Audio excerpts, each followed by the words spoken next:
Que diremos? E daí? Somos nós melhores do que eles? De maneira alguma, pois já temos acusado, judeus e gentios, que todos estão debaixo do pecado. Como está escrito, não há justo nenhum. Não há quem entenda, não há quem busque a Deus, todos se desviaram e a uma se fizeram inúteis. Não há quem faça o bem, não há nenhum sequer. Sepulcro aberto é a sua garganta, com a sua língua lançam enganos. Veneno de áspides estão debaixo dos seus lábios. Na sua boca está cheia de maldição e de amargura. Seus pés são velozes para derramar sangue. Perda e desventura há em seus caminhos. E não conhecem o caminho da paz. Não há temor de Deus diante de seus olhos. Justo e eterno Deus, Pai de nosso Senhor e Salvador Jesus Cristo, te louvamos, ó Deus, porque nós éramos assim, Senhor, dispersos da tua graça e da tua lei, Senhor. Pela tua infinita misericórdia, o Senhor nos libertou, ó Pai, não porque nós queríamos, mas pela tua infinita misericórdia e o teu santo poder nos tirou das trevas e nos transportou para o reino de luz, Pai.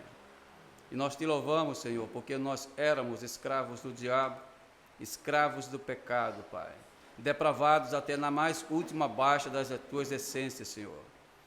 Mas nós te agradecemos, Senhor, porque tu nos reconstituíste e nos colocaste de volta no teu altar, Pai, diante de ti e da tua infinita graça e da tua infinita misericórdia. E nós somos gratos por tudo isso, Pai. Eu te peço, Pai, uma bênção especial sobre todos os teus santos que aqui estão e aqueles que não estão aqui também, Pai. E todos os teus santos que estão a cultuar hoje em igrejas fiéis, Senhor. Abençoa cada um deles também.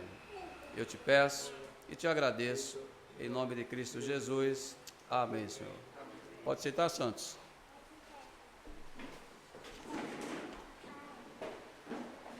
Bom, nós estamos fazendo aqui aquela exposição de capítulo por capítulo de Romanos.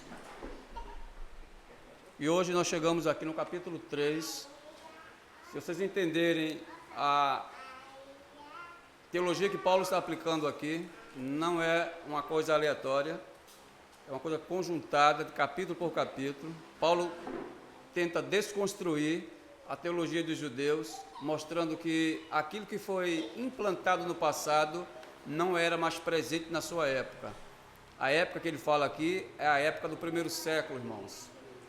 Lá atrás, quando o judaísmo foi constituído por Abraão, e vocês conseguem seguir aquele passo academicamente falando, que Deus fez promessa a Abraão, e aquelas promessas elas foram ratificadas na pessoa de Abraão, e queria ser respondida no futuro para o povo de Israel. Entendemos que não é toda a nação de Israel que iria desfrutar das bênçãos de Deus.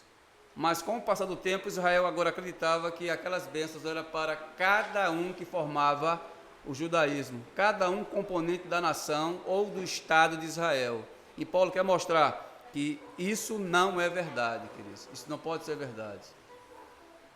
Todo judeu, até hoje, ele acredita que ele é salvo, porque está debaixo das alianças e dos pactos que Deus fez lá atrás com ele. E o capítulo 1 quer mostrar que tanto judeu como gentil, capítulo 2, capítulo 3, estão debaixo do pecado. Não há um sequer que possa dizer assim, eu não estou a serviço do pecado. Mas Paulo quer mostrar teologicamente que todos nós estávamos, ou alguns estão ainda, debaixo do poder do pecado. Muitos cristãos ainda confundem a palavra poder com força, irmãos. Poder do pecado, todos nós estamos. Em que sentido? Eu vou falar isso mais tarde, viu? Lá na frente. Que a igreja ela tem que entender que ela, mesmo depois de ter passado pelo novo nascimento, ela não fica livre do pecado, querido. Não tem como se livrar do pecado enquanto os nossos corpos ainda estiverem nesse estágio miserável que nós se encontramos. Mas há também uma promessa redentiva de Cristo e que os nossos corpos serão transformados, irmãos. Então, nesse processo de transformação, que nós passamos pelo estado de glorificação, o que é que acontece com o corpo? Os nossos corpos serão igualmente o corpo do nosso Senhor Jesus Cristo. A imortalidade abraçará esse corpo para sempre. Então, o pecado, de fato, ele será extirpado para sempre dos nossos corpos. Mas, por enquanto, tanto judeus como gentios ainda estão debaixo do poder autoritativo do pecado. O apóstolo Paulo mostra no assunto anterior, queridos, que os judeus não podem esperar uma isenção da condenação com base de ser um povo peculiar de Deus. Eles não podem fazer isso. Isso é apenas falácias do judaísmo. Eles não poderiam ter dito isso, exceto em princípios incompatíveis com o governo do mundo e inconsistentes com as mais claras verdades morais que desenha aqui no versículo 9. Então, Paulo mostra que, colocando na balança judicial de Deus, a balança forense de Deus, ele diz que tanto judeus quanto gentios estão iguais em pecados. Então, não há uma separação. Aí, Paulo, no capítulo anterior, ele diz: qual é a vantagem, pois, de ser judeu? Existe uma vantagem, de fato, irmão. A vantagem é que eles tinham os oráculos de Deus e os gentios não tinham nada de Deus. O que é que os gentios tinham? As duas revelações, a revelação da consciência que todo homem tem, que ele sabe que existe um Deus, e a revelação da natureza, as coisas, das obras que foram criadas. Então, esses dois tipos de revelações, os gentios possuíam, e possuem até hoje. E os judeus ganham mais uma, que a vantagem era essa, que Deus fez um pacto grandioso com os judeus e confiou aos judeus os seus oráculos. Então, os oráculos ali é aquela manifestação que Deus apenas aparece e se revela para uma certa classe de pessoas, nesse caso, aos judeus. Imaginem, os gentios, até o primeiro século da igreja da era cristã, eles não conheciam a Deus, como os judeus conheciam, e aquele orgulho espiritual que os judeus criaram, foi a ruína deles também, que eles imaginavam, por possuírem os oráculos de Deus, Deus iria salvar todos eles, pô. E quando a porta gentílica foi aberta, foi um escândalo, que até o pastor John MacArthur fez um artigo chamado O Escândalo da Graça. E para os judeus, é impossível que um gentio ele possa entrar nas alianças de Deus. É impossível, irmão. Mas Paulo mostra que foi possível, que a graça chegou até nós. É tanto que nós estamos aqui hoje, santos. O resultado desse projeto de Deus. Então, Paulo mostra que a conclusão de que o judeu, quanto à questão da justificação perante Deus, não é uma preeminência sobre o gentio. Não há vantagens, irmãos, sobre os gentios. Não há nenhuma vantagem de ser judeu. E também não há nenhuma vantagem de ser gentios, porque todos estão na mesma posse. Ele confirma a sua doutrina do pecado universal dos homens, que, por numerosas citações das Escrituras, que essas passagens falam dos homens em geral como depravados. Essa palavra, irmãos, ela não está dentro das Escrituras. Isso chamamos de inferência na parte teológica. Aquilo que eu já tinha falado aqui na Escola Bíblica Dominical e nas aulas de doutrina. Que existem coisas que são referências, é aquilo que está escrito, e existem coisas que estão dentro das Escrituras, mas não estão tão claras quanto pareça ser. Aí usamos essa expressão de inferência, que é aquela coisa que está lá, mas não está escrita, mas o assunto está lá. Aquele exemplo que eu sempre dou aqui para vocês, a doutrina da Trindade, ela existe, porque está o Pai, está o Filho e está o Espírito Santo. Mas a palavra você não vai achar trindade dentro das Escrituras. Então chamamos isso de inferência, que o assunto está decorrendo dentro do texto, mas não está claro o nome, trindade. É esse assunto aqui, depravação. Então Paulo quer mostrar aqui que todo ser humano, ele já nasce depravado, em todas as esferas dele, a esfera moral e a esfera espiritual. O homem está morto diante de Deus. Aí a teologia, quando se chama assim mortificação, ele quer dizer que o homem é totalmente depravado, ou seja, todos os seus órgãos, todas as suas faculdades estão neutralizadas. Aí ele usa aquela palavra necros, ou seja, mortos, todos estão mortos. Não tem como ativar essas faculdades, irmãos. Só quem ativa é o Criador. O homem por si próprio, ele não pode ativar essas faculdades, porque elas são desligadas, elas estão mortificadas no homem. Aqui do versículo 10 ao 12, e em seguida, das manifestações especiais da depravação, ele começa a dizer pecados da língua, pecados de violência, o raciocínio dele não funciona mais, a consciência é brutal, a experiência que ele tem diante da moralidade com relação a Deus, ela é ofendida. Então o homem, ele é uma coisa ofensiva diante de Deus. O homem não é digno de pisar os seus pés de solo. Um verme que está abaixo da terra é mais digno de estar na terra do que o próprio homem, de tão depravado que ele é, santos. Ele está bilateral afastado da graça de Deus. Então, o comentário aqui que eu vou fazer no primeiro ponto é o fator da excelência de Deus. O fator da excelência. Quando o versículo 9 abre, diz assim, o 9 e o 17, ele vai falar de um só contexto. Vai falar 9 a 17, que os homens estão depravados. E ele mostra o que é a depravação na prática. E o que é que ele mostra, irmãos? Que todas essas faculdades estão paralisadas. Então ele começa a abrir o texto e diz assim, então o que? O versículo 9 abre. Diz, somos melhores do que eles? Não, de maneira nenhuma, pois nós já provamos antes que tanto judeus como gentios, todos eles estão debaixo do pecado.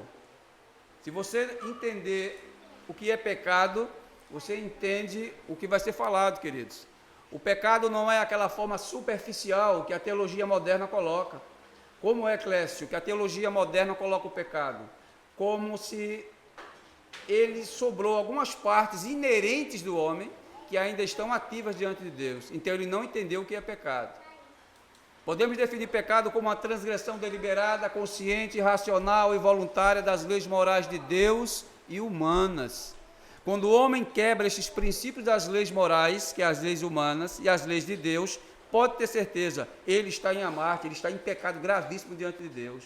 O pecado passou por cima do homem, atropelou ele, matou ele de fato, não deixou nenhuma parte nele viva para que ele pudesse respirar, como a teologia liberal e a teologia arminiana acredita, que ainda existe partes no homem que estão ativas, não estão ativas. Quando Paulo se preocupou em colocar a palavra mortos em delitos e pecados, ele está simplesmente dizendo que a palavra ali não pode ser outra colocada, tem que ser mortes, em todas as esferas. O morto não fala, o morto não vê, o morto não apalpa, o morto não sente e o morto não tem livre-arbítrio, não tem liberdade para poder escolher, porque o pecado o matou, santos. Então a Bíblia, quando usa a palavra liberdade, ele quer dizer nessa expressão, que nenhum ser existe liberdade em si nele. Então, todas essas faculdades estão, de fato, mortificadas. Então, quando o judaísmo diz assim, que nós somos por excelência, recebemos essas bênçãos de Deus, então eu coloquei aqui, por que que o judeu pensava que era melhor do que os outros, irmãos? Então eu coloquei o que significa excelência na mente judaica. Significa estar em posição de favorecimento das bênçãos paternais de Deus. De fato, irmão, Deus não mente. Nós, com a nossa mente finita, não conseguimos compreender cabalmente o que Deus fala em certas coisas. A nossa mente não consegue acompanhar o psique de Deus. Pode ser que Deus esteja falando de uma forma e nós possamos estar compreendendo de outra forma, queridos. E se o judaísmo entendeu que cada judeu seria salvo, que Deus nunca disse isso na Escritura, então o judaísmo estava entrando em colapso moral e espiritual diante de Deus. Acreditar numa coisa que não é real. Existem 4 tipos de pessoas que estão dentro da igreja. Aqueles que são salvos e sabem que são salvos. Tem pessoas que não são salvas e acham que são salvas. E tem pessoas que não são salvas e sabem que não são salvas. O judaísmo entrou nesse patamar aqui. Não é salvo e achou que era salvo. Deus nunca pactuou com a nação completa de Israel. Mas Paulo vai usar a expressão remanescente. Esse sim, Deus pactuou com eles. Deus nunca fez pacto dessa forma pluralista com toda a nação. Mas ele pegou resquícios da nação de Israel para fazer pacto. Então, essa cosmovisão errante judaica que ela foi construída ao passar do quê? Das eras e dos tempos. Que observe que todo o colegiado apostólico, ele relutou contra esse pensamento. Ainda bem que todos esses que relutaram, todos eles corriam o sangue judaico nas veias deles.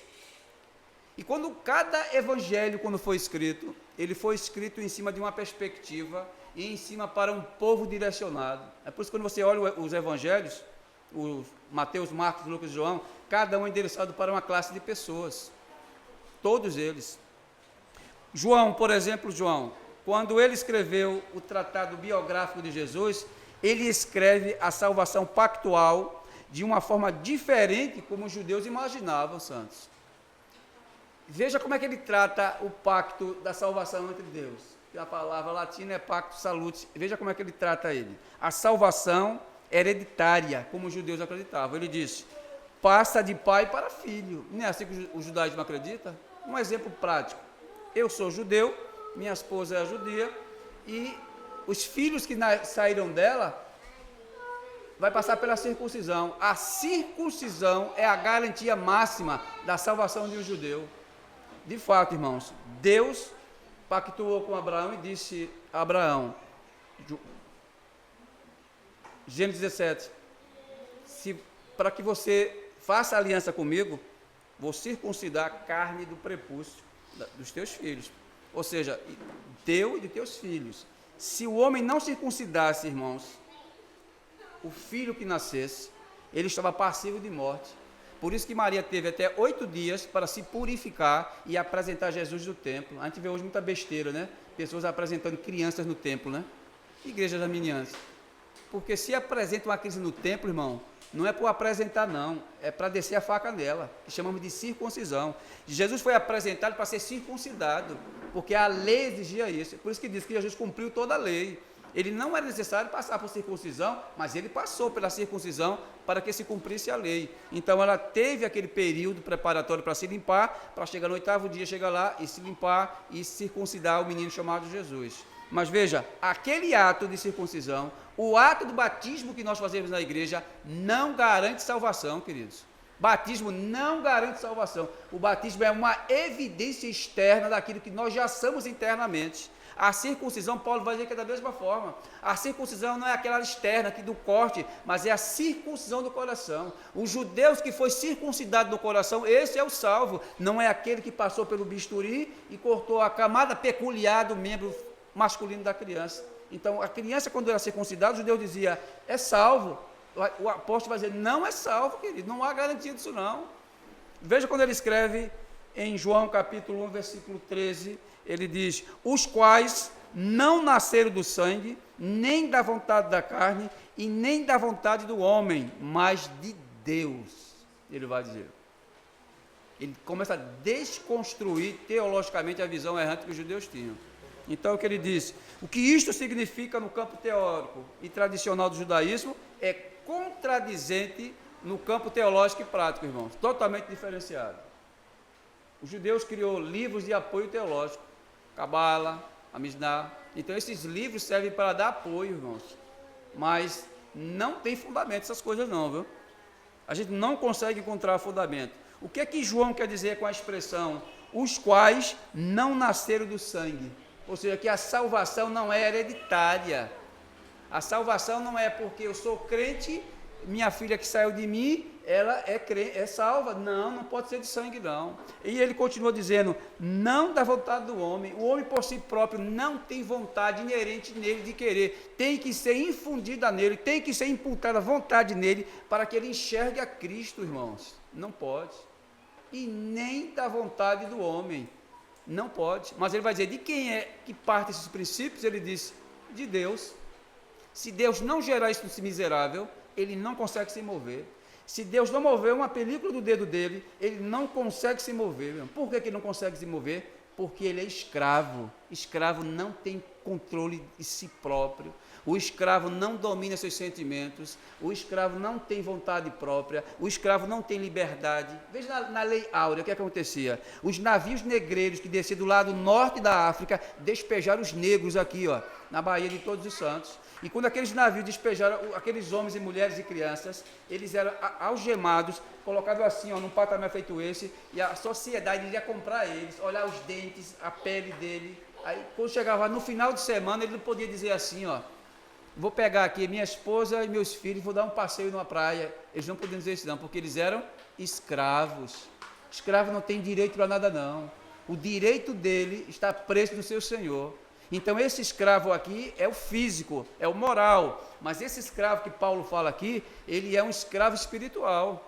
Ele não está preso a algemas, mas sua alma pertence a um senhor. Existem dois tipos de senhorio no mundo, querido. O homem nunca foi liberto na vida dele. Quando ele sai de uma escravatura, ele cai em outra. O homem é escravo do pecado e escravo do diabo.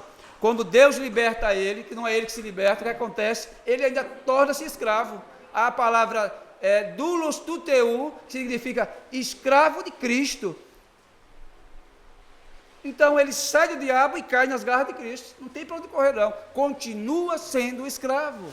Essa é a realidade que Paulo quer dizer. Então, quando João escreve que os quais não nasceram do sangue, está dizendo que judeu não pode gerar salvação em outro judeu, porque é Deus que efetua isso, queridos.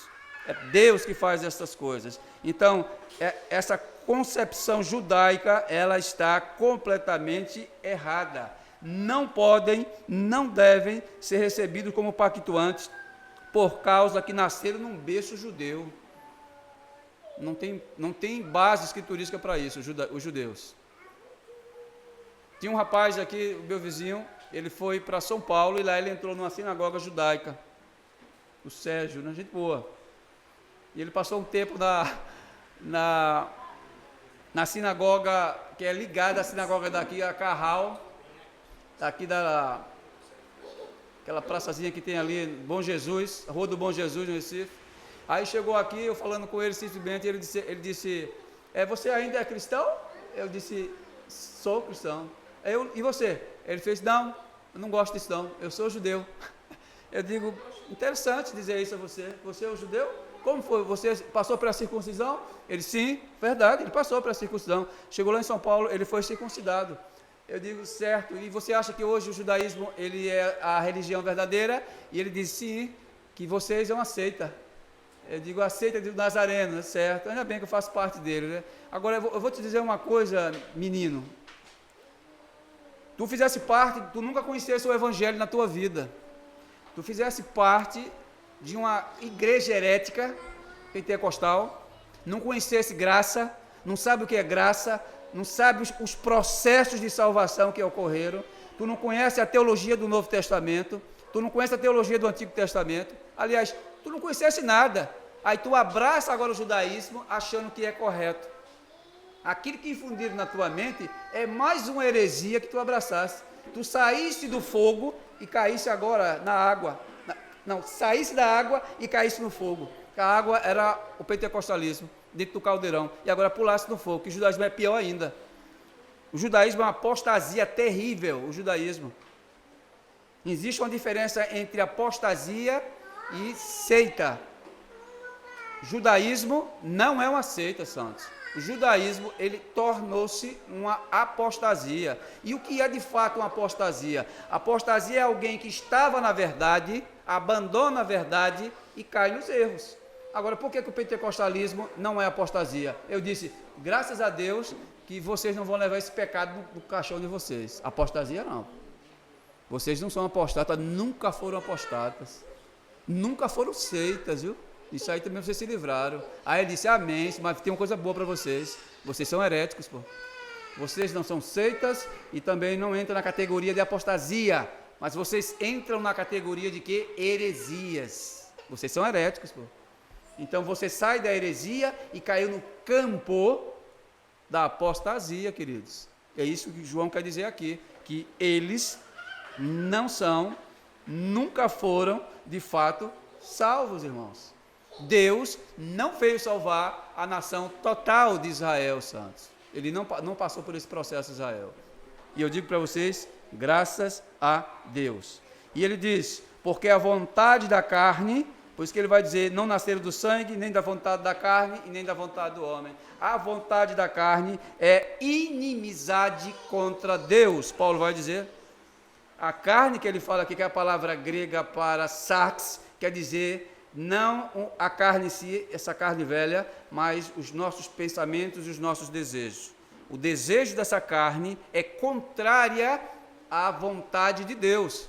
E por causa desse dispositivo negativo, é que eles se encontram no erro, que a carne sempre milita contra a vontade absoluta de Deus. Então, os judeus chamamos na prática de antideus, porque eles guerreiam contra Deus. Irmãos, não existe dois povos separados, a igreja é única. Não existe judaísmo e cristianismo, dois povos que vão herdar os céus, não existe isso. A igreja, ela é formada por judeus e por gentios. Todos eles vão mesclar num só corpo e vão entrar na glória. Não existe separação. Quando o cristão diz que é dois povos separados, eles estão errados. E quando os judeus dizem que é um povo só que será salvo, eles estão errados. Porque tanto judeus como gentios vão herdar a salvação, queridos. Isto é verídico.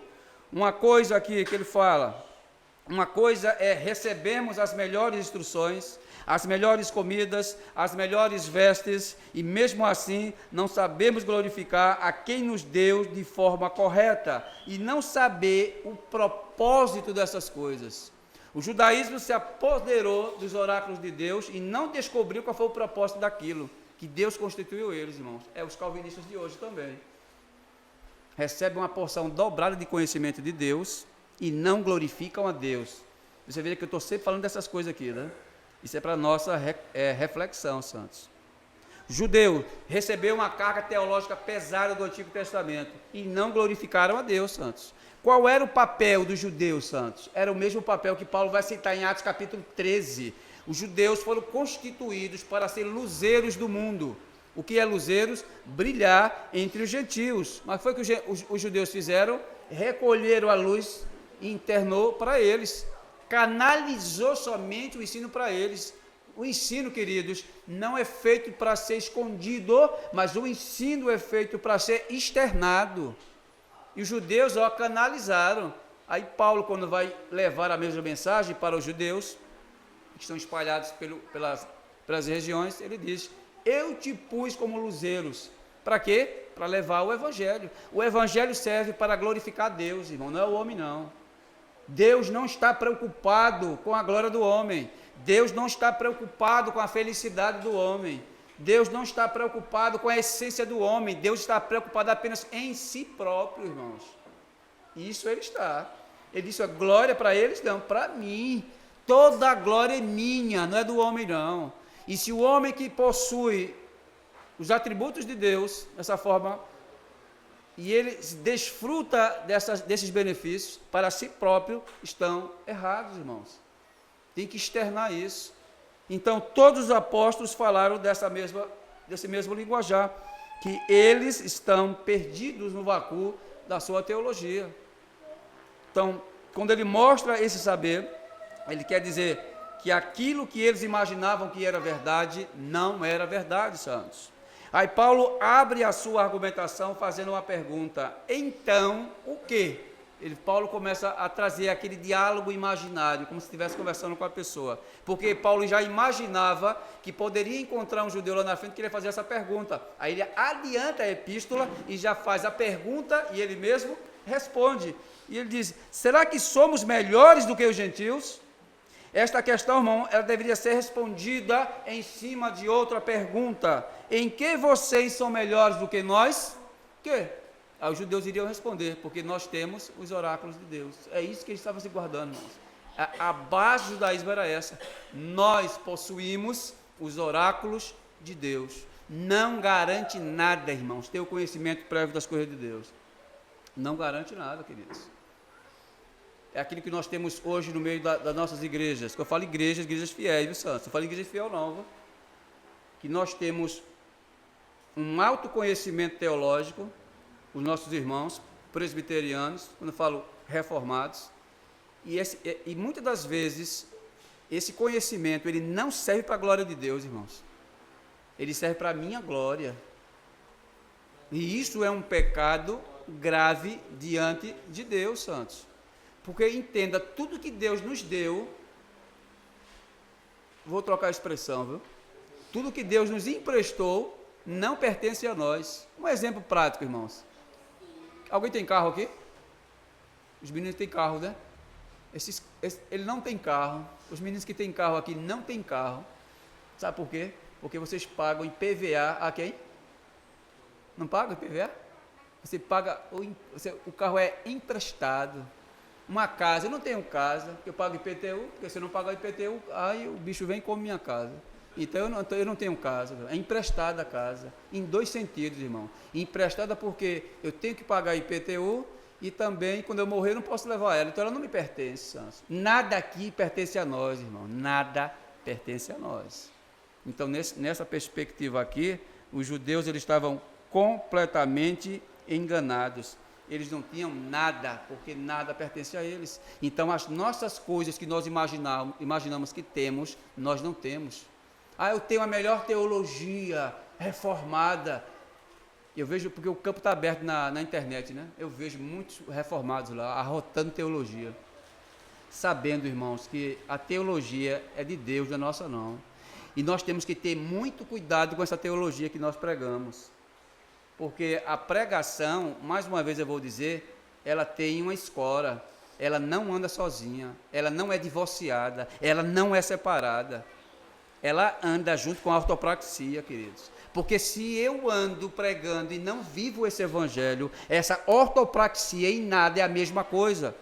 Você tem que viver o evangelho e pregar. Foi aquilo que Paulo fez e viveu. Foi aquilo que o colégio apostólico pregava e vivia, queridos. Não adianta dizer que tem uma melhor teologia, não adianta o judaísmo dizer que tem a melhor pacto, as melhores essências e não consegue praticar, desdobrar a teologia, santos. Não consegue.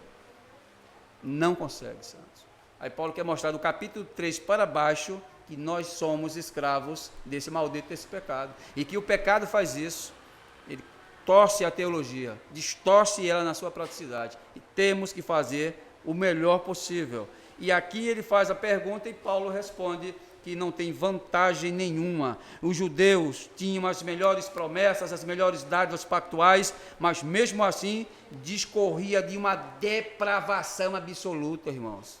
Quando Jesus está de frente dele, ele diz: olha, vocês são sepulcros caiados, judeus, viu?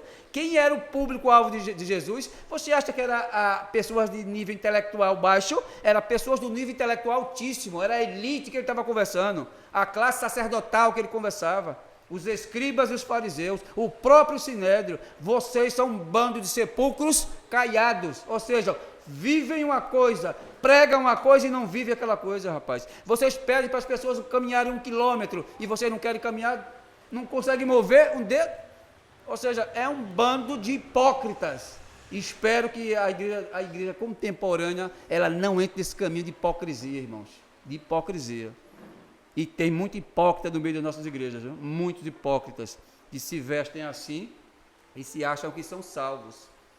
Salvo, irmão, ele anda de conformidade com o padrão ético, moral e o padrão espiritual de Deus. Ele anda com esses padrões. Ele não anda dessa forma solta, mas ele anda de uma forma conjunta. Essa foi uma das piores falhas do judaísmo. Aí Paulo tenta desconstruir que essa depravação moral e espiritual que os judeus tinham. Então, há muitos séculos, Deus não mais habitava e nem andava dentro de Israel, santos. Pode ter certeza disso. Aquele culto que eles faziam ali, aquilo e nada era a mesma coisa. Deus agora encarna-se, é a doutrina da encarnação, e Deus agora desce pessoalmente para habitar com os homens da terra. Toda vez que Jesus se dirigia aos judeus, era a maior parte pancada neles, estavam fora. Veja uma coisa bem simples, o culto está acontecendo no templo e os cambistas estão vendendo dentro do templo. É pecado negociar dentro da casa de Deus, e os sacerdotes autorizavam uma imundície dessa, vendiam, roubavam, olha, adulterava a balança de pesos e medidas, meu irmão. Eles faziam todo tipo de trambicagem dentro do templo. Aí Jesus se irrita, aquela cena tradicional, que ele pega lá o chicote e começa a bater nas pessoas, porque judaísmo não existia mais naquela época, no primeiro século. Não existia mais. Estava acabado o judaísmo. Em termos lá de trás, quando começa com Moisés, aquele judaísmo não existe mais. O que tem ali agora é umas pessoas voltadas para si próprias. Não existia mais o Israel que Deus plantou lá atrás. Estava totalmente desfigurado, depravado diante de Deus. Tinha só a casca de fora, a casca religiosa, mas a parte interior, essa não mais eles possuíam. Mas a promessa de salvação continuavam com aqueles remanescentes que Deus tinha prometido a Abraão lá atrás. Então, Deus, quando olha para Abraão, disse: através de você, eu vou fazer uma grande nação. De fato, irmão, Israel hoje é uma grande potência mundial. Você vê, geograficamente, Israel é isso aqui, ó, pequeno e acanhado. Os países vizinhos de Israel são países gigantescos que podem a qualquer momento querer engolir ele. Mas por que não engole, né?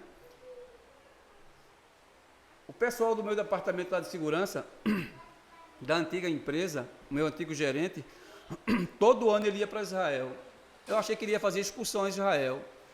Aí eu chamei ele e disse assim: chefe, é o nome Bento, Israel, você vai fazer o que lá todo ano? Ele fez: eu vou fazer curso de tática operacional. Aonde? Com o exército israelense. Todas as nações iam para lá se reunir para fazer esse tipo de treinamento militar. Estados Unidos é um deles. Estados Unidos, que é a potência, ainda ia para lá. Ou seja, o melhor exército do mundo hoje, ou podemos escalar ele, um dos melhores é Israel. Pô. Um dos melhores exércitos do mundo. Não é por isso que eles não se acabam? Pô. As nações tentam derrubar Israel e não conseguem, porque taticamente, e deve ter alguma coisa espiritualmente ligada com aquilo dali para não acabar com aquela nação. Porque, de fato, irmãos, qualquer nação, a olho nu, pode acabar com Israel rapidamente. Mas por que não consegue? A gente observa que a mão de Deus também paira sobre aquele pequena extensão de terra geográfica, né? Que os judeus, irmãos, eticamente falando, não é fluxo cheiro não, viu? Não são pessoas de boa qualidade não, viu? Os judeus. A gente tem aquela conversa de dizer assim, que porque o cristianismo veio de lá, as coisas vieram de lá, e que os judeus são boas coisas. Judeus não são boas coisas não, falando de aspecto religioso, viu?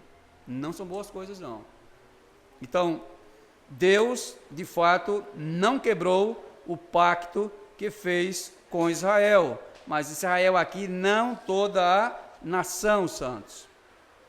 O versículo 10, Paulo abre a segunda parte que diz assim: como está escrito, não há nenhum justo, não há um sequer. O apóstolo vai dizer. Então ele vai dizer agora eu vou voltar os canhões para Israel. Os canhões estavam para os gentios, agora eu vou apontar e vou calibrar ele para Israel. E vou dizer que você é esse daqui. Não existe justos, irmãos, na terra. O que temos hoje, resquícios de pessoas justificadas. Veja um bandido, quando ele vai para a prisão, ele cometeu latrocínio, roubou, matou, cumpriu a sua pena. Quando ele sai da pena, a sociedade não enxerga ele mais como uma pessoa do bem. Vamos dizer que ele agora é uma pessoa do bem, viu? Ele se regenerou moralmente, não espiritualmente. Ele agora é um trabalhador, ele é uma pessoa do bem. Quando ele pega o currículo, vai entregar numa empresa, está lá a ficha dele, olha. O cara vai dizer: quero não, pô. Quero aqui não. A sociedade rejeita ele, porque as marcas da criminalidade não conseguem ser apagadas, irmão. Então ele não se torna uma pessoa justa diante da sociedade. Sabe por quê? Porque ele não pode ser justo. Ele foi justificado pela lei, que cumpriu a pena. Ele não cumpriu a pena? Então ele foi justificado do seu erro. Pagou 10 anos na prisão. Foi justificado. Justo não. O cristão, quando passa pelo processo do novo nascimento, o que acontece com ele? Eu vi pregador dizendo que agora nós somos justos. Justos não, meu irmão. Não tem como não, pô. Nós somos justificados, mas por nossas obras, não, pela obra do nosso Senhor Jesus Cristo. Por isso que Paulo vai dizer que não há nenhum justo, meu irmão, não há justo. A escritura aqui, ela está num patamar elevadíssimo. Então eu coloquei aqui, a escritura como exclusivista, ela é a dona do pedaço, meu irmão. Ela não admite, ela não respeita outro tratado se não for ela. Ela coloca todos os outros livros religiosos debaixo do seu crivo. Então, aqui a gente vê que as descrições das condições do ser humano não podem ser definidas pelas áreas da antropologia. Não pode, não. A antropologia não pode estudar o homem e dizer, é isso aqui. O lado da biologia também não pode tratar. O lado da filosofia também não pode dizer que é muito bom a filosofia. E nem a psicologia, que trabalha com a área interna, trabalha com a mente. Ela não pode definir quem é o homem. E quando eles olham para a escritura diz, o homem é isso. Veja que Paulo não recorre a nenhuma dessas ciências. Paulo recorre às escrituras, porque ela diz quem é o homem. Enquanto a psicologia diz que o homem é bom, enquanto a antropologia diz que Deus criou o homem bom e o homem continua sendo bom, a teologia diz, a Bíblia diz que ele não é nada disso, irmão. Aí eles ficam irritados. Muitos do campo da filosofia, Santos, que é o campo do saber, é um campo bom, viu, Santos? Pode penetrar nele, viu? Só não se embriague total, viu? Mas é um campo muito bom. Eles dizem que existem partes inerentes no homem que é boa, que tem que ser aproveitada. É porque o bom do homem não é o bom de Deus. Pessoas que chegam aí na porta da pessoa recolhendo alimentos, por exemplo, pedindo esmolas, isso é uma ação boa, mas isso não é as obras que Deus fala que são boas. Aí nós confundimos, porque se fosse isso, o dono da Pilar era um dos homens mais bons do mundo, porque ele dá muita contribuição alimentícia para as pessoas, e isso não vai levar ele para o céu, irmão. Não tem como levar ele para o céu. Então nós medimos bondade de uma forma diferenciada. Aquele grupo de cantores norte-americanos e canadenses, que gravaram na década de 80 um disco ainda de vinil, para matar a fome da África, aí disseram assim, glória a Deus, crentes, glória a Deus, não são crentes, viu? Mas eles fizeram uma grande obra de Deus, fizeram nada, não é trabalho deles matar a fome da sociedade, não é trabalho da igreja matar a fome da sociedade, matar a fome da sociedade é dever do Estado, rapaz, é o Estado que é obrigado a providenciar alimentos, é o Estado que é obrigado a providenciar empregos para os desempregados, para não entrar nesse campo, nem a igreja e nem a grupo de cantores. Aí quando fizeram aquela grande obra, aí disseram que se colocou quase no patamar de Deus. Não tem nada a ver não. Eles se autoproclamaram, porque depois daquelas vendas, daqueles discos, irmão, eles aumentaram gigantescamente a venda dos seus discos. Então não foi para a glória de Deus, é para a glória deles. Eu fico muito preocupado com aqueles cantores que vêm cantar em igrejas. O tal do canto solo. Vamos ouvir aqui o cantor X, o cara vai lá cantar. Ele, ali, irmãos, não está cantando para a glória de Deus não, Santos. Ali é para a própria glória dele. O cachezinho que está entrando no cofre para ele. Isso é que ele está preocupado. Cantor só canta se pagar. Aí vai cantar dentro de uma igreja. Estava numa igreja batista, que lá era o co-pastor. E eu vi uma movimentação estranha na igreja. Tanta gente da igreja que eu estranhei, né? Eu disse, pastor, o que está vendo? Que tanta gente é essa que eu nunca vi aqui na igreja? Ele fez, tu não sabe da nova. Eu disse, qual é a nova? Marco Antônio vem cantar aqui hoje. Eu disse, meu Deus do céu, esse homem não pode subir no púlpito, pastor. Ele, por quê? Porque aquilo é um depravado, ataca com a mentalidade reformada, aquilo é um depravado, aquilo não é crente não, rapaz. E essas pessoas que vêm olhar um homem desse, é porque não entendem nada do evangelho. Ele fez, pronto, acabou de chegar a noiva dele. Disse, cadê a noiva dele? É aquela noiva dele? Não é. Eu trabalho com a mulher dele na loja, a mulher ativa dele. E a mulher não é essa não, viu? A mulher de cor escura, essa é bem branquinha. Oxe, nessa tem. Ele passa lá abraçado com ela assim, no pescoço, beijando ela. Não é a mulher dele, a não ser que ele tenha mais de uma mulher. Então tá certo. Então é aquela com essa. Mas graças a Deus ele não veio cantar nesse dia. E eu disse, meu Deus, eu fico muito triste com essas pessoas que se pronunciam como cristãos e que são um bando de hipócritas, gananciosos, que usam a igreja para fazer essas coisas, irmãos. Então isto não é de fato cristianismo, isto não é de fato serem cristãos. Aí a Bíblia coloca aqui o homem no seu lugar, exato, no lugar dele, que a Bíblia coloca, que o apóstolo Paulo coloca, e diz assim, ó, depravado. Aí a doutrina da reforma protestante, da Tulipe, ela disse, criou várias escalas, e uma delas é depravação total. Ela não disse depravação baixa, depravação média, mas ela disse no mais alto grau de depravação, que ele está afastado completamente, imediatamente da presença de Deus. Não tem como ele voltar, irmãos. Ele não tem como voltar. A única instituição que consegue enxergar, detectar e dar uma análise completa sobre o caráter do homem é a Igreja de Cristo, a Igreja fiel. E o que é que ela usa para medir e balancear essas coisas? Ela usa os oráculos de Deus. É ela que faz. Ela coloca o binóculo de Deus, a visão de Deus, e diz, ó, o homem é assim, assim, assim, assim, assim. E nós não podemos argumentar, irmãos. A igreja, a sociedade não pode argumentar. Aí o que é que o diabo faz?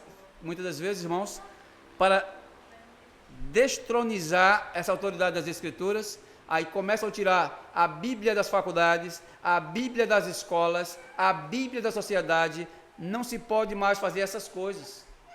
Porque tirando a autoridade das Escrituras, o que é que acontece? A Escritura não tem mais voz ativa na sociedade. Porque a igreja dizia, assim diz a Escritura, eles recuavam. Eles recuavam. Por quê? Porque a Bíblia está dizendo que é pecado. Quando ela diz que é pecado, eles recuavam. Mas se tirar a autoridade das Escrituras, não tem mais como eu argumentar, que eu não posso mais dizer hoje que um homem é de cor escura, eu não posso mais dizer que duas mulheres, quando namoram, são aquilo, lésbica, dois homens homossexuais, eu não posso mais dizer isso, mas a Bíblia diz que isso é verdade. Aí isso quer que calem essa verdade. Mas a Escritura diz, é verdade. Isso é verdade. Aí o que eles fazem? Tentam calar a voz das Escrituras, matar e prender pessoas que falam dessas coisas. Então eu vou ser preso, eu estou lascado. Vou ser preso, porque eu falo. É pecado. É pecado. E continua sendo pecado. Porque é pecado, querido. Então a Escritura está num patamar elevadíssimo que diz, o homem é depravado. Aí a igreja vai dizer, não posso dizer isso não, porque é capaz de dar cadeia. Não, pastor, não é depravado não. Tu é um homem que ainda não conhece a Deus. Tu é um homem ignorante. Ignorante não, rapaz, ele é depravado. Não mude os termos não, porque essa é a condição que a Escritura coloca o homem. A Escritura torna-se exclusivista porque ela é a única que revela essas verdades. Ela é a única que abre o leque. E quem é o porta-voz da Escritura na terra? Quem é? Não é a igreja, meu irmão. A igreja é covarde quando ela não leva essas verdades. Estamos aqui discutindo aqui na escola dominical de manhã, e a irmã ali falou sobre, foi no automático, que ela disse que a pessoa estava condenada, saiu assim naturalmente, e a mulher olhou assim e disse, eu não, mas todos que estão com Cristo estão salvos, todos que estão fora de Cristo estão no inferno. É assim que funciona a prática, é assim. Como o pastor Granconato disse, tem coisas que entram assim, é bom, mas tem coisas que entram assim, que é difícil de engolir, mas tem que engolir, irmãos. Essa é a verdade das Escrituras. A segunda descrição que ele fala aqui, que a decadência humana que está aqui, Paulo demonstra que os judeus se encontram nessas condições deploráveis. Paulo faz uma análise aprofundada de que os judeus são culpáveis perante Deus por causa de sua pecaminosidade. Paulo quer descrever que desde o seu nascimento, as crianças, pessoas de idade, todas elas são pecadoras diante de Deus. Enquanto o judaísmo entrava com a sua própria justiça, que nós somos justos diante de Deus, ele quer desconstruir esse pensamento e dizer assim, vocês não são justos. Porque não existe ninguém justo. Ninguém pode se justificar a si próprio. Só quem pode estar num patamar desse é Cristo. Mas a raça humana, ela não pode se auto-justificar. Então, tanto judeus como gentios, todos encontram-se num estado depravado, moral e espiritual. Quando eu digo moral, irmãos, é a lei que nós vivemos aqui na terra. Essas leis que nós também não conseguimos obedecer. Eu citei na escola bíblica dominical, mas é bem prático, e fácil, e muito bobinho. Estou dirigindo num trânsito, o sinal saiu de verde caiu direto para o vermelho. Aí eu sou safo, né? Eu sou esperto. O que eu for, vou dar um drible aqui e vou driblar o sinal vermelho. Estou em amártia. Estou em pecados. Só porque eu fiz isso, porque você quebrou a lei moral, Santos.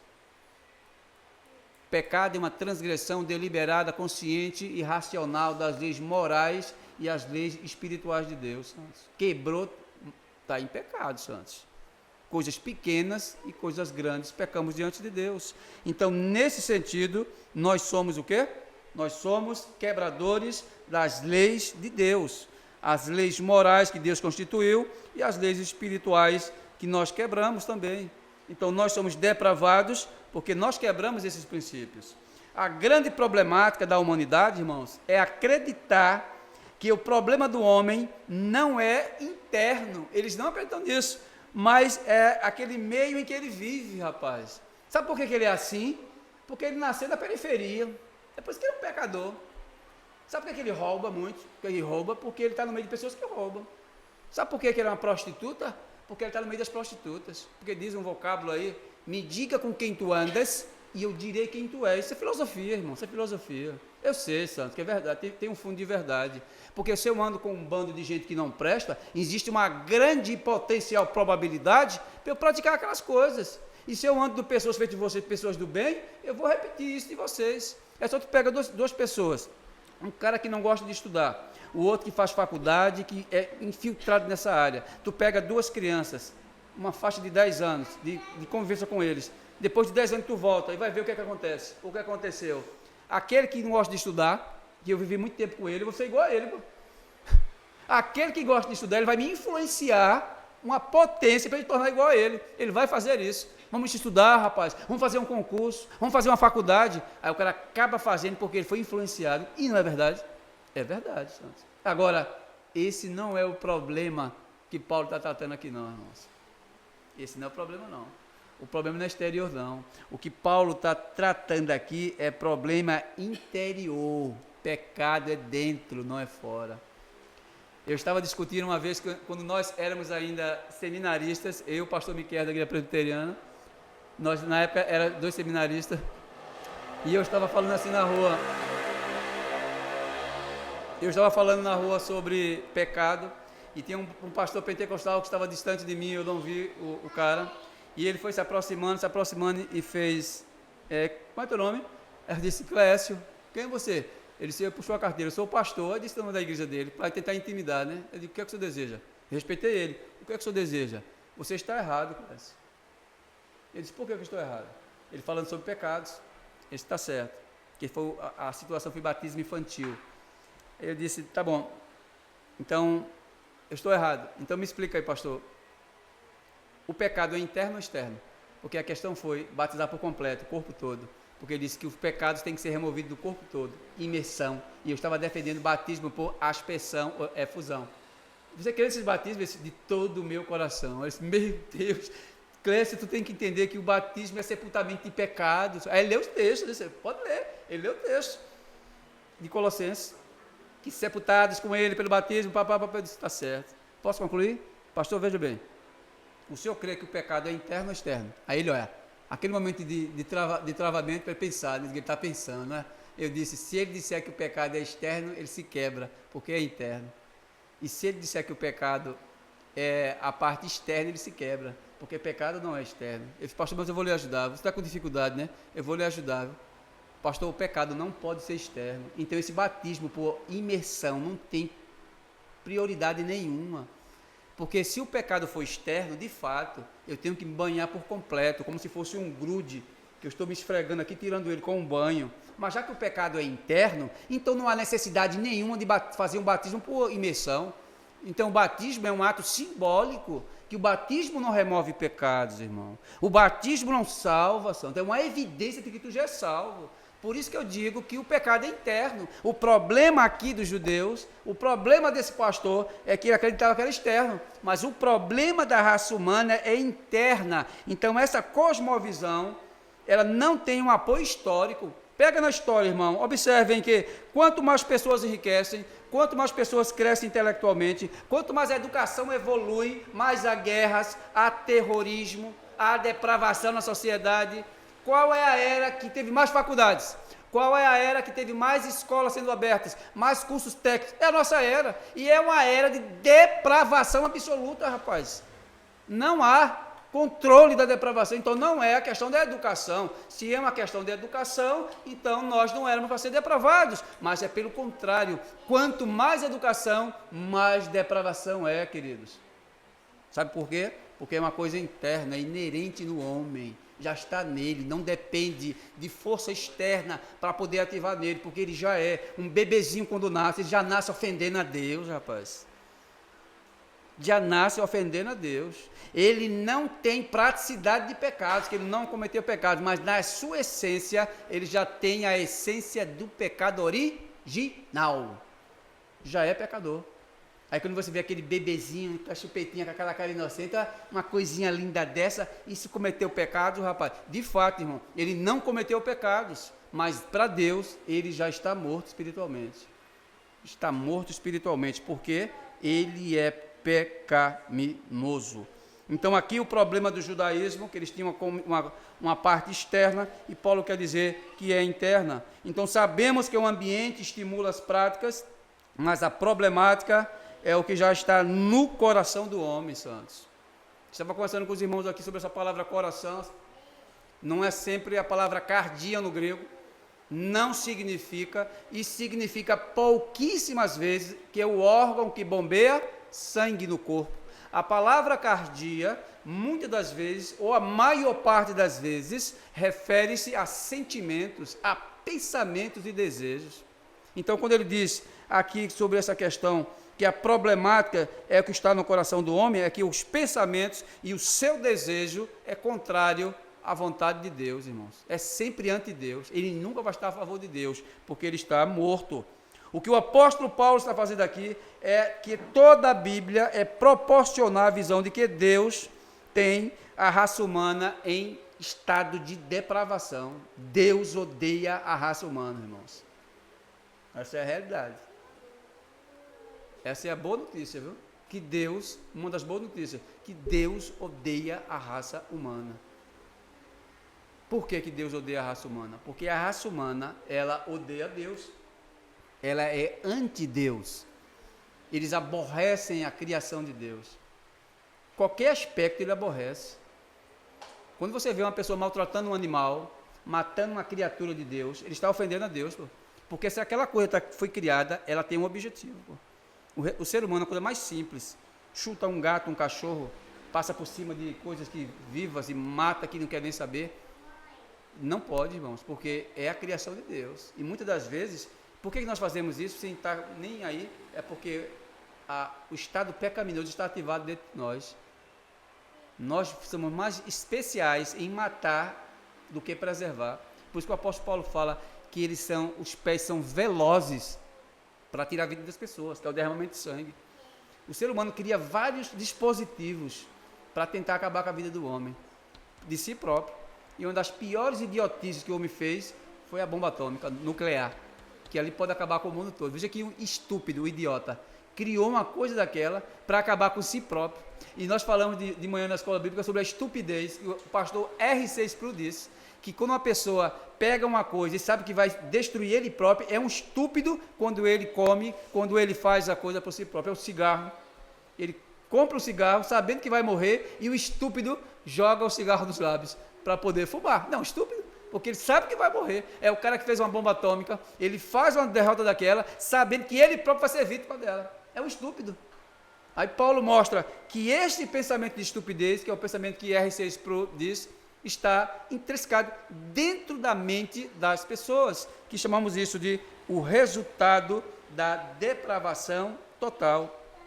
Deus não olha para a raça humana, irmão, como inocentes, puros e bondosos. Isso aí é contos pentecostais, contos históricos, infantis, que Deus está te amando, que Deus tem um projeto na tua vida. Isso é contos, irmãos. Deus não tem esse linguajar na Escritura. E eu gostaria que isso fosse da verdade, porque se toda a raça humana ela poderia beber e nutrir Deus, mas isso não é verdade. Então Deus não olha dessa forma, apenas precisando de uma oportunidade assim para mudar de vida, Deus não tem isso não, Sandro. Deus não espera esse dispositivo não do homem não. Por que Deus não espera? Porque Deus sabe que ele não tem esse dispositivo. A depravação matou, que é o resultado do pecado original. Quando Deus dá o aval, irmãos, quando ele dá o aval dele, ele diagnostica o que no homem? Sendo inclinados para todo mal. O diagnóstico que Deus faz dele é que ele é inclinado desde o seu nascimento para todo mal. Não há coisa boa não. O que Paulo está citando aqui, irmãos, é os Salmos. Ele diz, não há um sequer, um miserável sequer, não tem, porque todos são destituídos da minha glória. Então, este é o diagnóstico que Deus dá do homem, corrompidos da cabeça aos pés, aversos ao bem, isto é, não há exceção entre judeus e gentios, porque todos pecaram diante de Deus. Aí quando Paulo fecha e diz assim, todos pecaram, inclusive vocês judeus, são uma ofensa ao Criador. E isso foi um escândalo para os judeus, ver que um homem que sai dentro do judaísmo traz uma mensagem contra os judeus, porque até aquele momento ninguém havia se levantado para ofender o judaísmo, irmão. Os judaísmos eram orgulhosos entre si, orgulhosos.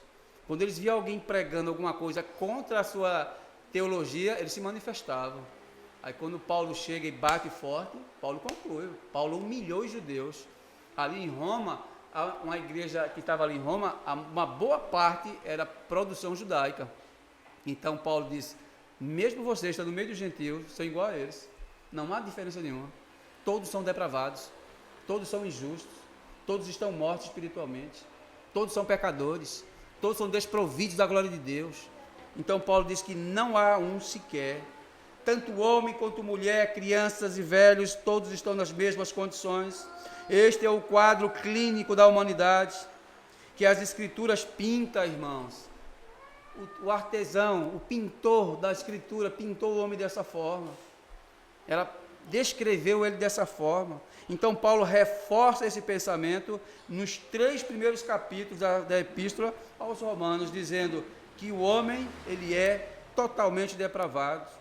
Então, qual é o propósito do apóstolo Paulo de demonstrar essa condição caída, irmão? Por que Paulo falou tanto, né, sobre a condição caída do pecador?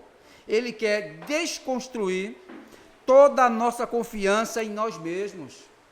Essa foi a insistência de Paulo. Paulo quer dizer, você tem que destronizar o homem do centro. A igreja não é antropocêntrica. A igreja ela é teocêntrica, saia do centro. O homem não é o centro. O homem entra como centro no período medieval, quando houve o período da renascença, do iluminismo, que as ciências explodiram, a religião, a política, as artes, aí entra o homem.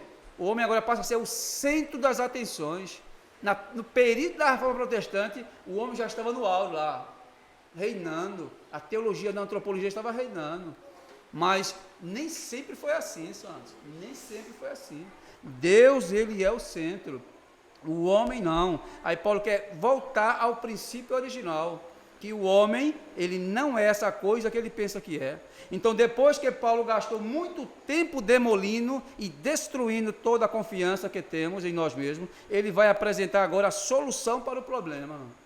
Ele bate e agora traz a solução. E a solução para este câncer é Cristo crucificado, irmão. Que isso não depende de você. É Cristo que cura toda doença. Que vocês são mortos. O que Paulo está fazendo é aquilo que Cristo fez lá atrás. Jesus disse muitas das vezes, eu não vim para os sãos, ou seja, eu não vim para os bons, eu vim para pessoas doentes. Aí os judeus olharam assim e disseram, nós não somos doentes. Mas Deus quer dizer, vocês são doentes. Nós temos um pai, rapaz, que é Abraão. Se Abraão fosse vosso pai, o teu coração não estava manchado em planejar, arquitetar para me matar? Que ele estava ali no coração deles, os pensamentos deles. Vocês querem me matar. Vocês têm um pai que não é Abraão. O vosso pai é o diabo, é o pai de vocês. Que ele foi homicida desde o princípio. Então, vocês são filhos dele, porque essas são as características dos filhos do diabo. fazer essas coisas. Mas vocês não são filhos de Abraão, não. Abraão está bem distante de vocês. Então, ele começa a planejar e a desconstruir esse pensamento. Então, Paulo fecha essa sessão, demonstrando que todos os seres humanos estão desprovidos de Deus. E agora, o que significa de fato essa expressão, irmão? Debaixo do pecado. É uma coisa seríssima que Paulo trata. É tanto que ele vai gastar aqui o capítulo 5, 6 e a metade do 7 para tratar sobre o pecado.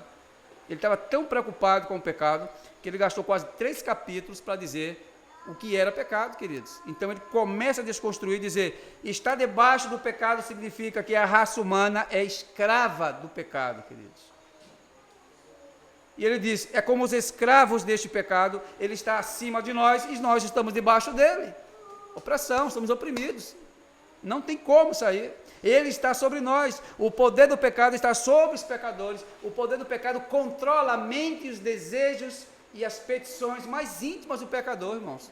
Não tem como ele sair disso, não. A filosofia grega, ela diz, o homem não tem liberdade. Olha para os filósofos gregos. Homero disse isso, Platão disse isso, Aristóteles disse isso, e o mais poderoso de todos os filósofos, chamado de Sócrates, também disse isso, que o homem não tem liberdade absoluta para se livrar da esfera moral. Pode não. E a igreja, que era para consolidar, o fato não consolida, não. Ainda dá esperança para o homem que está morto. Quando Paulo usa a expressão, irmãos, mortos em pecados e delitos, ele simplesmente está usando a palavra necros, que significa morte, que significa o homem não pode se mover. Todas as suas faculdades estão paralisadas. Por causa de quem? Do pecado. E Deus colocou agora o segundo pináculo sobre as costas do homem.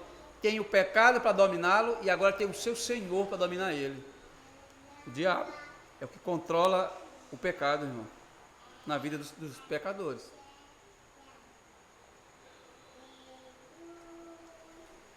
Aí Paulo vai gastar aqui muito tempo falando de uma bobagem dessa, se isso fosse importante, de super importância. Isso quer mostrar também que os homens não são livres na prática, irmãos. São livres não, irmãos. Eu disse brincando uma vez, um rapaz lá, um cristão, um evangelista da igreja aí, de uma certa igreja, ele fez, tu crê no livre-arbítrio? Eu disse, não creio nele não, mas eu creio no livre-arbítrio. Ele disse, que coisa interessante, né? Olha, tu está indo para onde agora? Eu brinquei com ele, tu está indo para onde? Ele fez, eu estou indo para a hora do almoço. Vai não, rapaz, diz aí o teu livre-arbítrio. Eu não tenho fome, eu não tenho sede, eu não vou comer, eu não vou beber, eu não vou urinar. Diga assim para ele, eu não vou fazer isso. Eu quero ver se você consegue dizer assim para a sua parte interna, eu não vou beber água porque eu tenho um livre-arbítrio. Lá, diga assim para ele, você consegue passar, não dá 12 horas, tu é o primeiro que está na fila do refeitório, rapaz, para comer, feito um esfomeado, aí tu vem com esse papo que tu tem liberdade de fazer o que tu queres, a coisa mais simples tu não faz, quanto mais as outras. Você não tem liberdade. Vamos ver se tem escritura como funciona, queridos. Então, essa é a condição que Deus diz. Eles não possuem livre-arbítrio, o impulso que eles têm no coração é sempre contrário à vontade de Deus. E se Deus deixasse a escolha moral dos homens, eles nunca serviriam a Deus, irmãos. Se dependesse da escolha deles, nunca escolheriam a Deus. Mas, presbítero, eu consigo enxergar na humanidade práticas boas, práticas honestas, cumpridoras da lei. É verdade. Os homens conseguem fazer isso, irmãos, bondades. Conseguem fazer práticas que os cristãos fazem, eles não fazem. E eles conseguem fazer. Isso que percebemos nelas, irmãos, não é uma ação do coração delas, do desejo, da vontade delas, não. Mas é a misericórdia de Deus que é derramada para que elas não se destruam a si mesmas. Porque se Deus deixar o bel prazer deles, nós, antes de sermos transformados, iríamos nos destruirmos a nós mesmos. Até Hitler refreou a mão para matar sua mãe. Ele ia matá-la. Aí entendemos que o ato da misericórdia de Deus, em certos momentos, faz que pessoas depravadas, na imoralidade delas, elas praticam coisas boas. Mas por que elas praticam coisas boas? É porque elas têm um coração volitivo do bem? Não, a misericórdia de Deus faz isso nelas, para que elas não se destruam.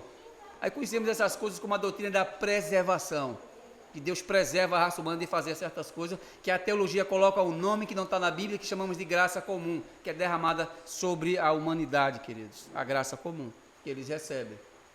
Então a gente entende que nada neles produz coisas boas, mas somente coisas ruins. Então, estar debaixo do pecado significa que você não é livre, e isto significa, na prática, que você não tem condições de dizer: hoje eu vou fazer isso, hoje eu vou fazer aquilo, hoje eu vou escolher isso, hoje eu vou escolher aquilo, porque isso depende de Deus, irmãos. Isso é uma dependência total do nosso Criador. Essa tal de escolha nunca é singular, santos, mas sempre é plural. Exemplos: eleições presidenciais. Quando eu digo eleições, vai ter que ter uma escolha. Se tiver um só candidato, irmãos, não é escolha. Para ser escolha, tem que ser pluralizado, tem que ser de 2 para cima. Então eu posso escolher uma coisa dessa. Agora, imagina isso no âmbito espiritual. Imagina isso. Deus ou o diabo eu vou escolher. Pega para o pecador. Você não vai usar essas palavras, Deus e o diabo. Você bota as práticas do mundo, que é ele, o diabo, e as práticas de Deus. Porque se você disser assim, Deus e o diabo, ele vai dizer, eu quero Deus. Mas se você colocar assim, as práticas de Deus e as práticas mundanas, o que é que o mundo vai escolher? Ele vai escolher as práticas mundanas. Por que ele não está aqui conosco hoje? Porque estão por aí sendo pervertidos, fazendo orgias, bebedices, glutonarias, coisas do mundo. Estão lá, mas não estão no culto, porque isso é coisa de Deus, eles não fazem isso. Agora, por que eles não escolhem essas coisas e vêm aqui de coração livre, com amor? Por que eles não vêm, irmãos?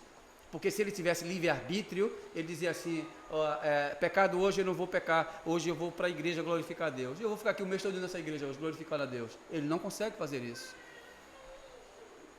Por que eles não conseguem fazer isso, irmãos? Porque eles são escravos. É isso que Paulo está dizendo aqui. Escravos não têm direito próprio, irmãos.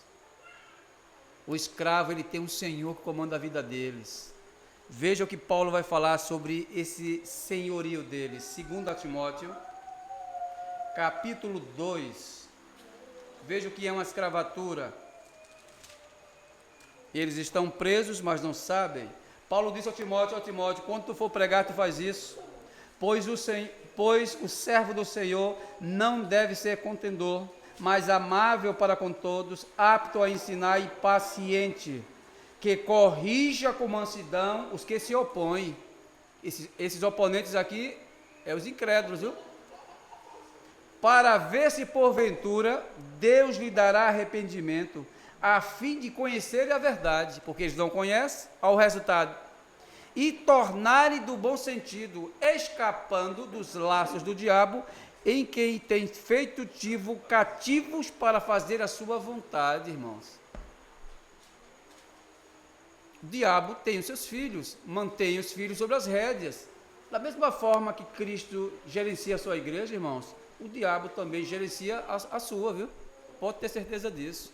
Quando Paulo usa o termo em Efésios capítulo 2, diz assim, andastes no passado dessa forma, tu fostes conduzido pelo príncipe da potestade do ar, do espírito que agora atua nos filhos da desobediência. Então, é essa situação. Eles são controlados, manipulados e gerenciados por ele. Não tem como ele escolher a Deus, não, santos.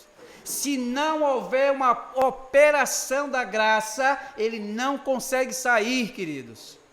Não consegue sair, porque eles estão presos. Isso é teologia que diz isso, eu não. Estão presos. Eu não posso usar texto de acomodação para aliviar a bagagem do pecador. Deus não alivia? Por que eu vou aliviar? Deus não alivia a situação do pecador, não. Deus bate nele. E Paulo quer dizer, ele está morto espiritualmente. Todas as suas faculdades estão interrompidas. Há uma morte assim em sequência nele. Todos os seus órgãos estão paralisados. Ele está totalmente morto nas suas faculdades. Nenhuma faculdade dele responde. Mesmo que a teologia, a filosofia queira dizer que existe alguma coisa boa nele, a Bíblia diz que não existe, porque ele está morto, ele é escravo do pecado, escravo do diabo e tem Deus por inimigo dele, é o pior de todos. É o que Paulo dizia, eu prefiro cair nas mãos dos meus inimigos, que ali eu estou bem, mas se eu cair nas mãos de Deus de forma contrária, eu estou quebrado. A humanidade vai cair nas mãos de Deus de uma forma contrária, irmãos. E Deus destruiu toda a estrutura orgânica do homem. É por isso, olha, cabelo cai, uso óculos, sabe por quê? Porque isso é resultado da depravação total. Cada dia mais eu estou perdendo minha visão, irmão. Não tem jeito não para não, irmão.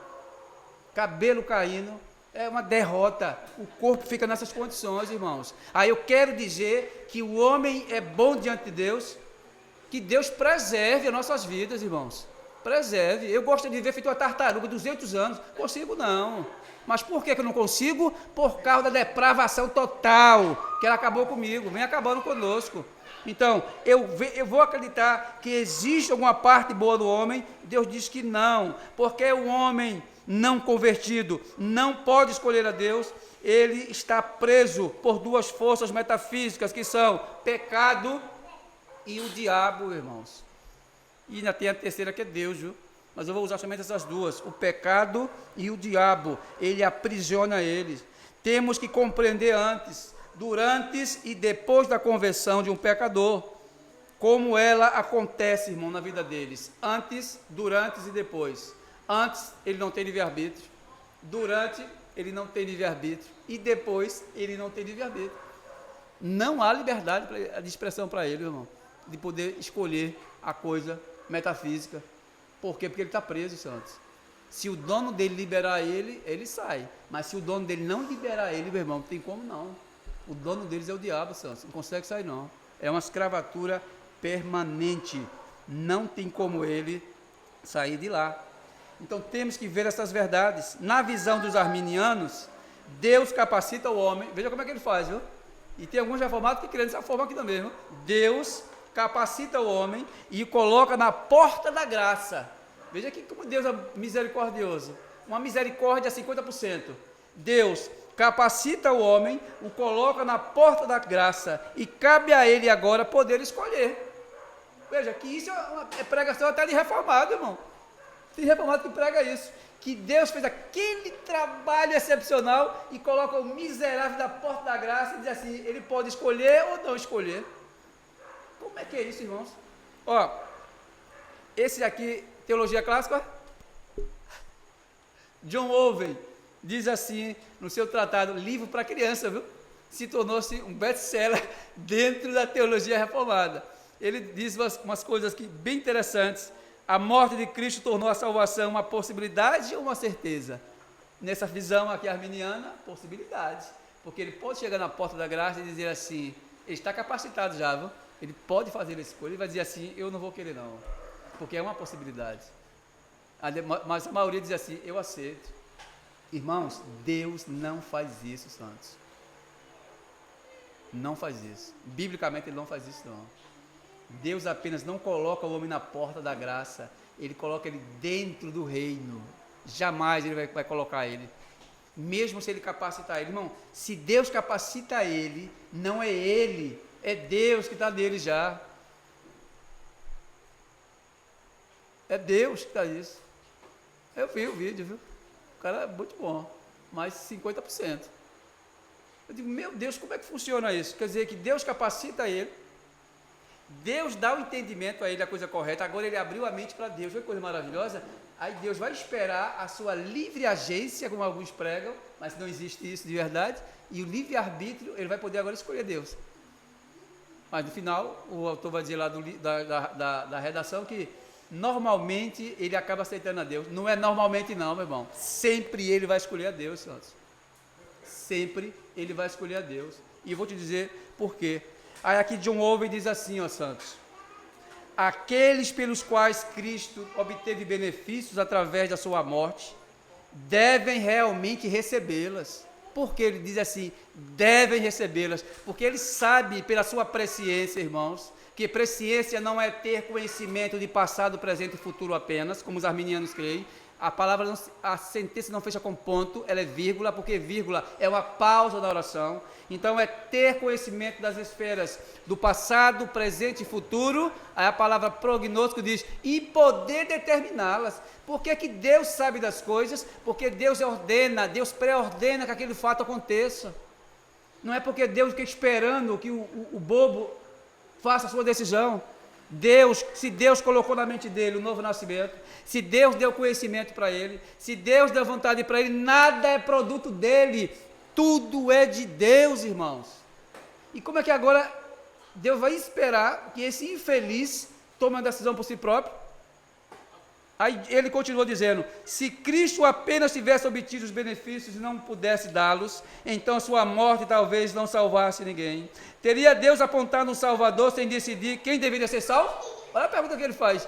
Repetindo, John Owen diz, se Cristo não apenas tivesse obtido os benefícios e não pudesse dá-los, então a sua morte talvez não salvasse ninguém. Aí ele agora dá a pancada. Teria Deus apontado um Salvador sem decidir quem seria salvo?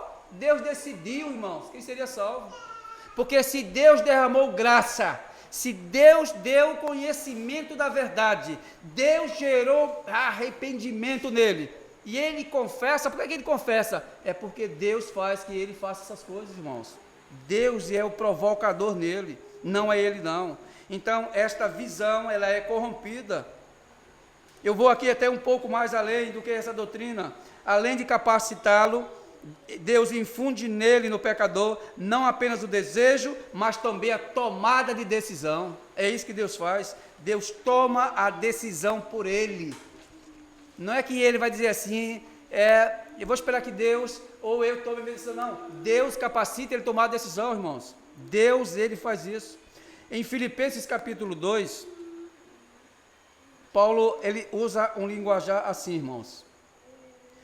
Por isso, os meus amados, assim como sempre obedecestes, não só na minha presença, mas mais agora na minha ausência, trabalhe a sua própria salvação. Ele está falando sobre soteriologia e sobre processo de salvação. Não com temor e tremor, porque Deus é que opera em vós. Essa operação é interna, irmãos. Deus opera em quê? Coloca desejo nele, dá um novo nascimento, coloca desejo nele, dá o entendimento correto da coisa, vai procurar a teologia correta, procura um ambiente correto para tu estudar a teologia, procura uma igreja fiel, então ele vai encontrar a teologia apropriada. Então Deus capacita os meios necessários para que esse crente chegue ao seu clímax final. E qual é o clímax final? Descobrir a verdade. Aí agora descobriu a verdade, o que é que ele tem que fazer, irmão? Logicamente é abandonar o erro e cair na verdade. Aí a teoria do livre-arbítrio pode dizer assim, ele pode optar entre escolher e não escolher. Eu digo, lascou. Não, o texto continua, diz assim, ele opera em vós tanto o querer como o efetuar, o realizar, tomar a decisão, fazer a coisa correta, porque Deus está injetando nele, rapaz. Isso é que diz o texto. Deus injeta nele para que ele tome a posição correta, queridos. Então, essa é a cosmovisão. E um texto que é citado em João 8,32, e conhecereis a verdade vos libertará. Esse texto não tem nada a ver com o livre-arbítrio, irmãos. Eu não posso fazer pegar uma agulha e tentar costurar um pano velho, um retalho velho no novo. Eu não posso fazer essa conexão, Santos. Eu não posso pegar um odre de vinho, misturar vinho novo com vinho velho. Eu não posso fazer. Isso é uma desonestidade acadêmica, meu irmão, dizendo isso para vocês. Viu? Isso chama-se desonestidade acadêmica. O texto não está fazendo conexão com o livre-arbítrio.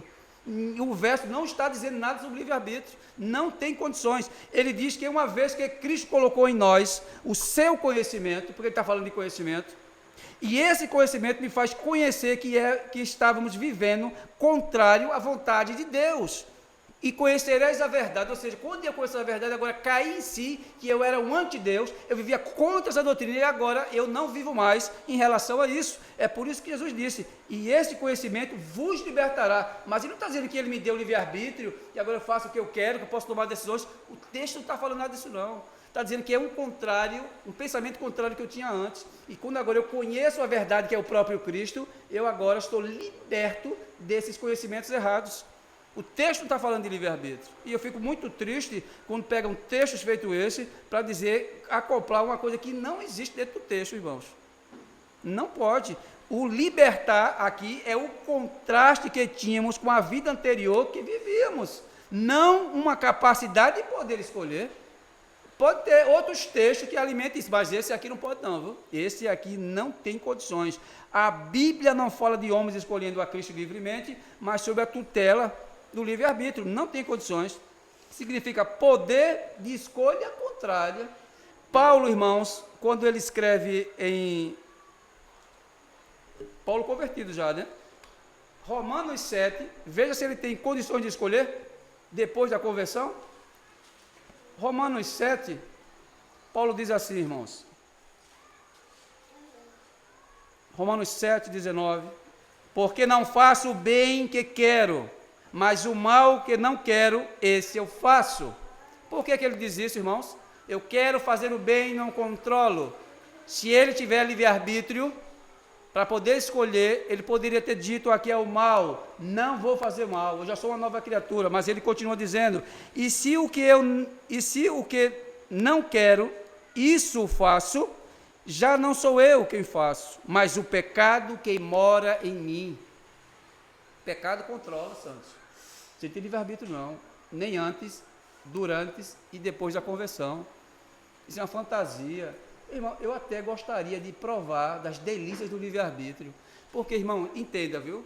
Livre-arbítrio, na prática filosófica, é a capacidade inerente que o homem tem de poder escolher sem sofrer coação. Significa, eu posso quebrar essa mesa de vidro e o dono não vai me prender, porque eu tenho livre-arbítrio. Livre-arbítrio não é só a capacidade de escolher, mas que eu não possa sofrer com as minhas escolhas. Porque se Adão tivesse ali livre-arbítrio, Adão não poderia ser punido por Deus. Porque Deus disse: se tu tem livre-arbítrio, então eu te dou a escolha da capacidade para poder escolher. Não posso te coagir não, eu não posso te punir não. Então livre-arbítrio não existe, irmão. Eu até gostaria que ele existisse, porque assim eu não era punido pelos erros que praticamos. Então, o que Paulo está alimentando aqui é nesse contraste. E se o que eu quero, isso faço. E se o que eu não quero, isso é o que faço, meu irmão. Já não sou eu, mas o pecado que habita em mim. Parece que é aquela lei inerente que estava dentro de Paulo. Controla não, vamos, chamamos isso de depravação total, meu irmão. Isso é depravação total. Que nem o apóstolo Paulo escapou dessas condições. Aí eu fico muito triste quando eu escuto alguém dizer que o homem tem o livre-arbítrio. Mas qual a importância disso, irmão, que o homem tem o livre-arbítrio? Quando a gente abre as páginas das Escrituras, a gente vê Deus agindo em todos os aspectos da vida do homem. Eu não vejo o homem participar com nada. O miserável, ele entra com as mãos vazias e Deus sai preenchendo ele. Novo nascimento, conversão, fé, justificação, santificação. Então Deus sai dando tudo isso a ele. Porque até para ele fazer uma escolha plausível, Deus tem que dar arrependimento a ele. Deus tem que dar o entendimento para ele. Deus tem que abrir o intelecto dele. Deus tem que colocar a vontade nele. Então ele não fez nada, santo. É Deus fazendo tudo por ele. Ele vai só abrir a boca e dizer assim: eu quero Deus. Mas até esse abrir a boca é produzido pela substância de Deus que está dentro dele. E chamamos isso de Espírito Santo. É ele que faz isso, o trabalho do novo nascimento. E da mudança de vida, da mudança de intelecto, meu irmão. Que a palavra metanoia ali no grego significa mudança radical que Deus produz no pecador. Então esse miserável que Paulo descreve aqui, em Romanos 3, não há capacidade dele inerente. Quando eu falo inerente, irmão, eu estou dizendo a capacidade própria dele, não tem, é só Deus. Se Deus não operar nele, ele não consegue responder. Mas qual é o pano de fundo, irmão, de Romanos capítulo 3? Paulo quer colocar aqui que tanto judeus como gentios são debaixo do pecado. Aqui para nós, irmãos, isso é um bálsamo. Por quê? Nós fomos salvos, mesmo sendo pecadores depravados. Deus nos deu uma das maiores alegrias para um ser humano, é poder viver eternamente. Deus nos deu um nome que nós não tínhamos, irmãos. Nós somos agora da família de Deus. E esse regozijar que nós temos hoje é para sermos gratos a Deus. Vocês têm que trabalhar como se fosse o último dia para Deus, como um ato de recompensa por aquilo que nós recebemos.